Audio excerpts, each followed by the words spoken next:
निर्गमन अध्याय 19। इजरायली सीने पर्वत के पास। इजरायलियों को मिस्र देश से निकले हुए जिस दिन 3 महीने बीते, उसी दिन वे सीने के जंगल में आए। और जब वे रपीदीम से कूच करके सीने के जंगल में आए, तब उन्होंने जंगल में डेरे खड़े किए और वहीं पर्वत के आगे इजरायलियों ने छावनी डाली।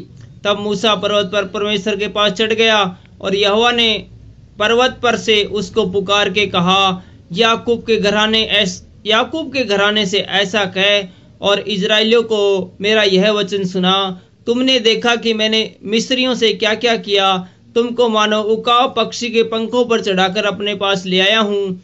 इसलिए अब यदि तुम निश्चय मेरी मानोगे और मेरी वाचा का पालन करोगे, तो अब लोगों में से तुम ही मेरा निज दंड ठहरोगे। समस्त पृथ्वी तो मेरी है और तुम मेरी दृष्टि में याजकों का राज्य और पवित्र जाति ठहरोगे। जो बातें तुझे इजरायलियों से कहनी है वे ये ही है।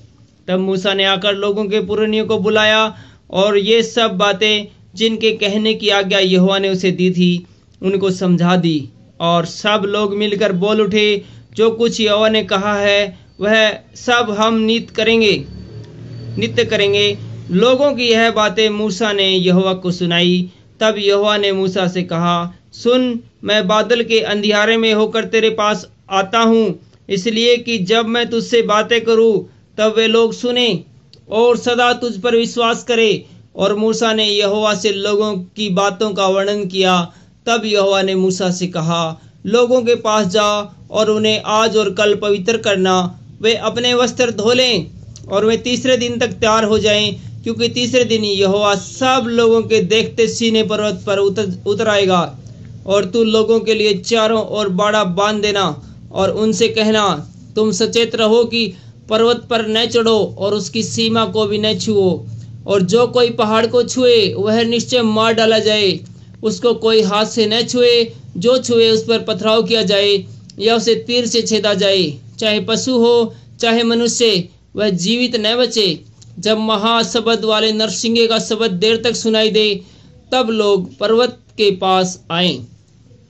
तब मूसा ने पर्वत पर से उतरकर लोगों के पास आकर उनको पवित्र किया और उन्होंने अपने वस्त्र धो लिए। और उसने लोगों से कहा, तीसरे दिन तक तैयार हो जाओ, स्त्री के पास न जाना। जब तीसरा दिन आया तब भोर होते ही बादल गरजने और बिजली चमकने लगी और पर्वत पर काली घटा छा गई।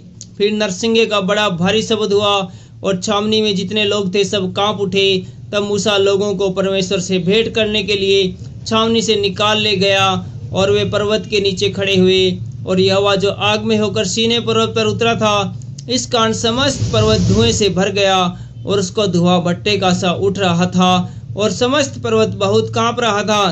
फिर जब नरसिंगे का शब्द बढ़ता और बहुत भारी होता गया, तब मूसा बोला और परमेश्वर ने वाणी सुनकर उनको उत्तर दिया। और यहोवा सीने पर्वत की चोटी पर उतरा और मूसा को पर्वत की चोटी पर बुलाया और मूसा ऊपर चढ़ गया।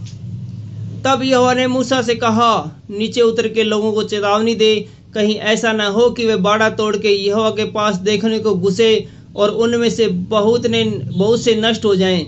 और याजक जो यहोवा के समीप आया करते थे वे भी अपने आप को पवित्र करें, कहीं ऐसा न हो कि यहोवा उन पर टूट पड़े। मूसा ने यहोवा से कहा, वे लोग सीने पर्वत पर नहीं चढ़ सकते।